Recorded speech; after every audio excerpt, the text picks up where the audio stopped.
Assalamu alaikum dostlar. Dostlar, эгерде ошол клубника темасы сиздерге кызыктуу болсо, комментарийга жаза кетиңиздер. Биз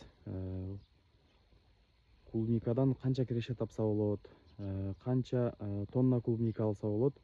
Ошо 1 гектар клубниканы мен сиздерге пример кылып, бүт как она есть баштан аяк айтып берем.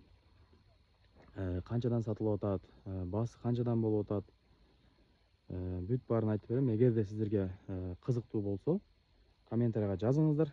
Биз бүт баарын ине жибине чейин как она есть видео кылып чыгарып турабыз достор. Мынакей клубникалар өтө сонун. Дамы дагы мощный да. Мынакей. Клубниканын сорттору дагы көпчүлүккө кызыктуу болот. Аларды дагы бүт баарын айтып беребиз. Андыктан достор, лайктан басыңыздар, биздин каналга сөзсүз түрдө катталыңыздар. Биз 1 гектар жерден канча киреше тапса болот, жана кандай кыйынчылыктар бар, кантип караш керек, бүт баарын айтып көрсөтүп беребиз практически.